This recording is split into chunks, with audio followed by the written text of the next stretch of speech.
बोल जयकारा बोल मेरे श्री गुरु महाराज की जय।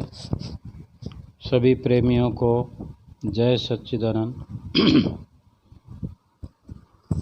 आज की सत्संग चर्चा शुरू करने से पहले आओ श्री सतगुरुदेव महाराज जी के श्री चरणों में एक प्रार्थना करते हैं। हमारी जुबां पवित्र होगी, दिल की गहराइयों से ये शब्द निकलें, सच्चाई के साथ ये शब्द पेश करें तो भरपूर लाभ हमें मिलेगा। शुरू करते हैं। हे मेरे सतगुरु देव जी महाराज, मुझे मत दीजिए ऐसी ऊंचाई जो मुझे धरती लगे पराई। ना ऐसा यश वैभव देना जो ना समझे प्रभु सकलाई। ना ऐसी खुशियाँ दीजो जो किसी के दुख पे दया न आए। ना कोई ऐसा भाव ही दीजो जो ईर्ष्या में जल जल मर जाए। ना ऐसा कोई ज्ञान ही दीजो जिसका हो जाए अभिमान। ना ऐसी चतुराई दीजो जो किसी अन्य को छलने पाए। ना ऐसा कोई बल दीजो जिसका निर्बल पर उपयोग करूं। ना ही हो कोई मेरी ऐसी लालसा जिसके कारण मैं कोई भी लोभ करूं। हे सतगुरु कृपा निधान, दे दो भक्ति का दान। भाव सजग हो प्रभु हित, रहे सदा श्री चरणों में ध्यान। मिथ्या जग के मोह में भटक ना पाए मेरा ध्यान। ये हमारी दिल की एक आवाज़ है। प्रभु से फरियाद कर रहे थे कि वो कोई भी चीज़ हमारे काम की नहीं जो आपसे दूर करे। इस दुनिया के अंदर कितने समय के लिए हम आए हैं, कितने दिन के मेहमान हैं। क्यों किसी से हमारा वैर हो, क्यों किसी से जलन हो, क्यों मन में अहंकार हो, क्यों किसी से बड़ा बनने का ख्वाब हो। न जाने कितना समय हम लेकर आए हैं। प्रभु ने हम पर कितनी दया की है और कोई ऐसा विवेक हमारा जग जाए, ऐसा ज्ञान जग जाए कि जो काम कल करना है वो आज करें। क्योंकि एक पल का पता नहीं है। महापुरुष फरमाते हैं ना, काल करे सो आज कर, आज करे सो अब। पल में परले होएगी, फिर करेगा कब। पल में ही परले हो सकती है। आज दुनिया के हालात पे अगर हम जाएं तो हमें समझ में आ सकता है, क्योंकि चारों तरफ हाहाकार मची हुई है। देखते ही देखते सब कुछ समाप्त हुआ जा रहा है। जिसका समय समाप्त हो गया उसके लिए तो प्रलय ही है, प्रलय हो गई उसकी तो, उसके लिए तो सृष्टि खत्म है।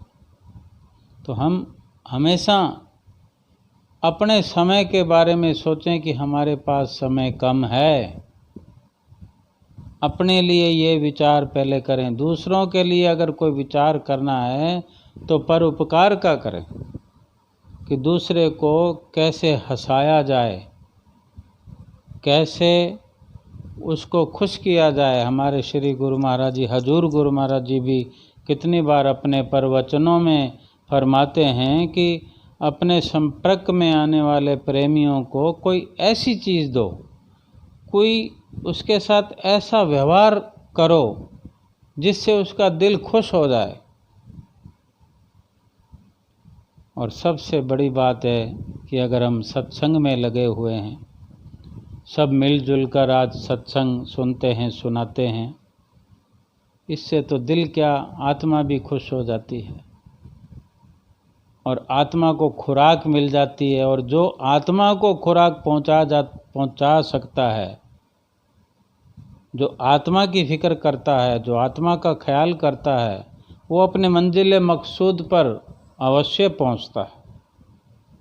चलो आज बाबा गुरु नानक देव जी महाराज की एक कथा श्रवण करते हैं। संतों के वचन भी है कि अहंकार मरता है और शरीर जलता है। एक कथा है कि गुरु नानक देव जी बहुत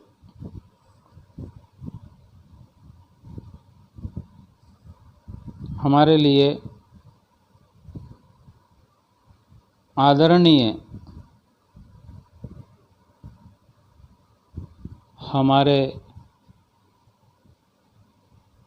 लिए ही नहीं बल्कि पूरे विश्व में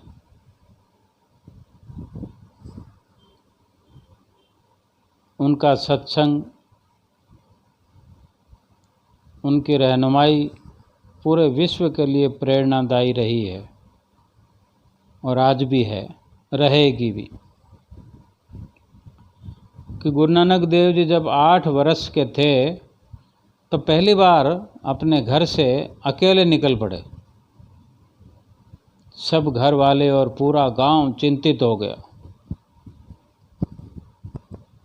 तब शाम को किसी ने नानक जी के पिता श्री कालू मेहता को, गुरु नानक देव जी महाराज के पिताजी का नाम कालू मेहता था, तो श्री कालू मेहता को खबर दी कि नानक तो शमशान घाट में बैठा हुआ है, बिल्कुल शांत मुद्रा में।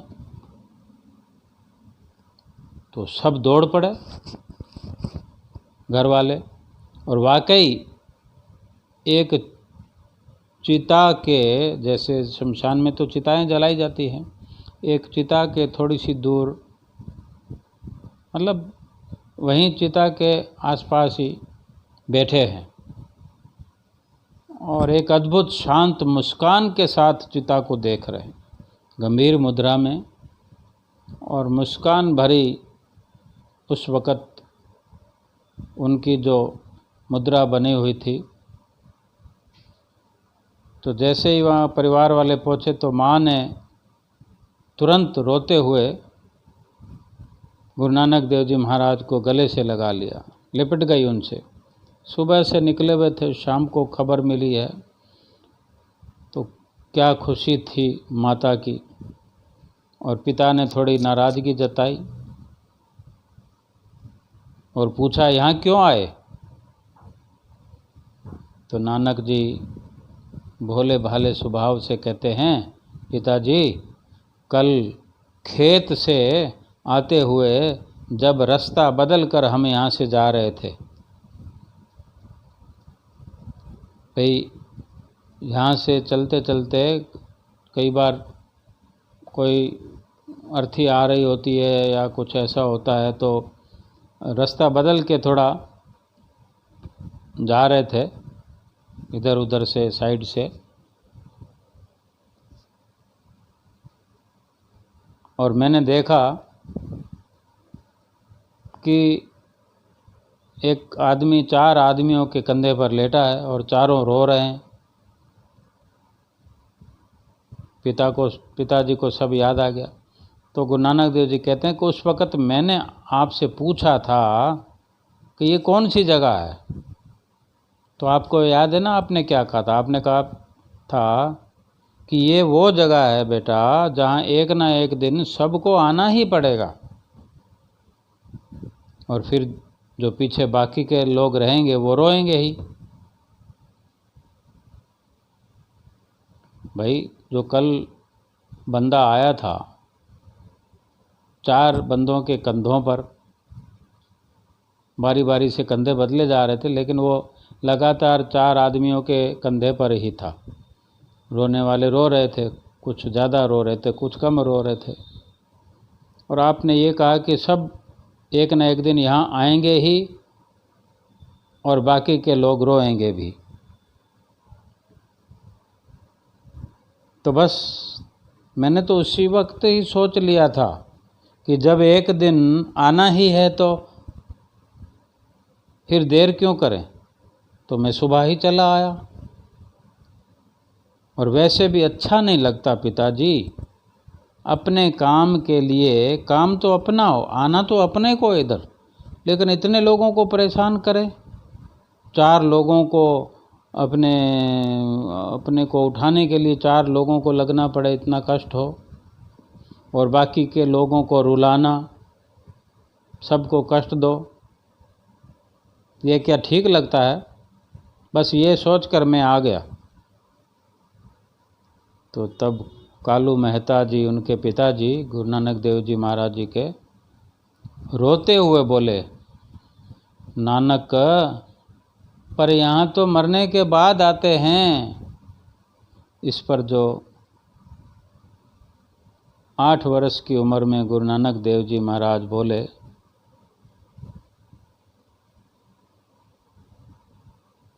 चाहे इस बात को कभी भी कोई बोले। नानक ने कहा,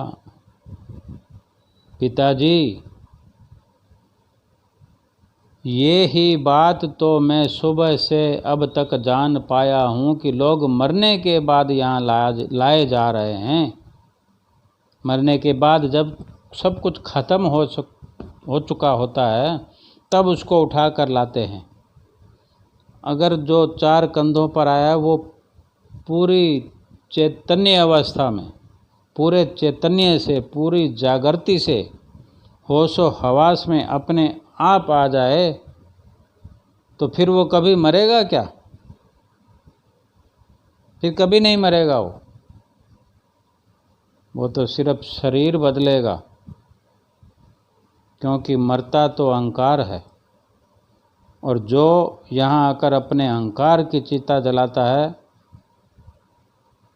वो फिर कभी मरता ही नहीं, उसको तो मोक्ष प्राप्त हुआया है।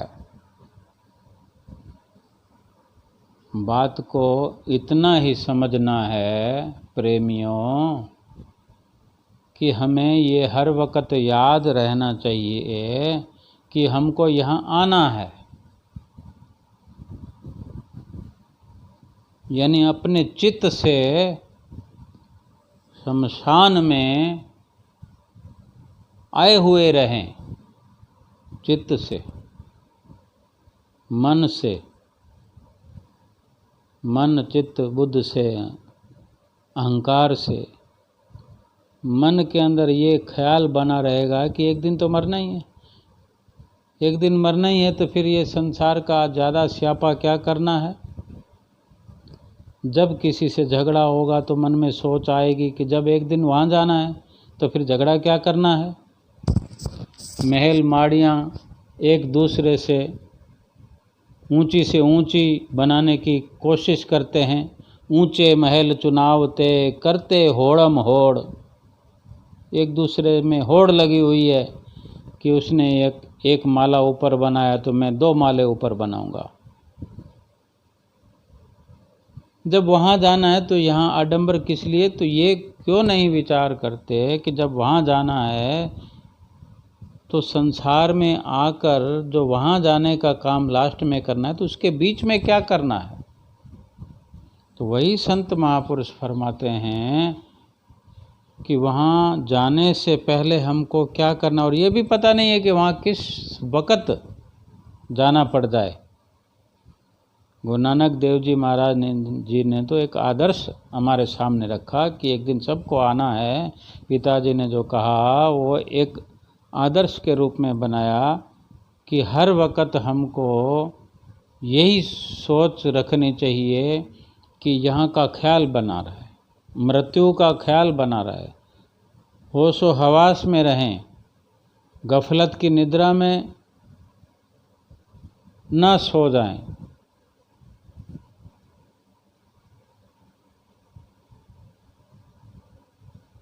जैसे संत महापुरुष फरमाते हैं,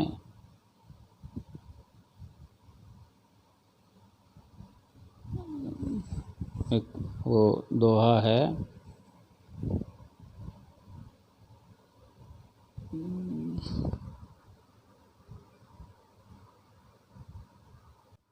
फरमाते हैं ना संत नारायण दास जी, दो बातों को भूल मत, जो चाहे कल्याण, नारायण एक मौत को, दूजे श्री भगवान, दूजे श्री भगवान। कि ए जीव, अगर अपने जीव आत्मा का कल्याण चाहते हो, दो बातों का हर वक़्त, हर पल, हर घड़ी ध्यान रखना है। एक मौत को और दूसरा मालिक के नाम को, भगवान को कभी नहीं बिसरना चाहिए, हमारे चित्त से जाना ही नहीं चाहिए। अगर ऐसा मन में ख्याल बन जाए, जीवन के अनुभव को अच्छे से करना चाहिए कि कुछ भी प्राप्त हो जाए दुनिया में, अगर सुख शांति प्राप्त न हुई तो यूं लगता है धोखा हो गया, माया के धोखे में आ गए, क्योंकि बाकी कुछ अपना है नहीं, ये तन भी अपना नहीं। संत महापुरुष फरमाते हैं, माया सगी ना तन सगा, सगा ना ये संसार, सगा तो है इस जीव का, सतगुरु सिरजनहार, सतगुरु सिरजनहार। सतगुरु ही हमारे सगे हैं, मित्र हैं, सगे संबंधी हैं। संसार भर की माया, मायावी रिश्ते, मायावी समान, माया माया माया माया करते हुए माया यहीं पड़ी रहेगी, हमारा वो साथ नहीं निभाएंगे। पूरा संसार बता दिया उन्होंने, कोई भी सगा नहीं, अपना शरीर, माया सगी न तन सगा, ये तन भी सगा नहीं है, बिछुड़ने वाला, यहीं जल जाएगा। केवल और केवल संत सतगुरु ही हमारे सृजनहार हैं, पालनहार हैं, क्योंकि वो हमें निज घर का पता बताते हैं, सच्चाई का बोध कराते हैं, अपने पराये का ज्ञान कराते हैं, नित्य और अनित्य शाश्वत वस्तु का भेद समझाते हैं। एक नाम ही सत्य है जग के अंदर। प्रभु का नाम जपते जपते जपते जपते जपते इस संसार से चले जाएं, यही इस मनुष्य जन्म की उपलब्धि है, कामयाबी है। बोलो जयकारा बोल मेरे श्री गुरु महाराज की जय।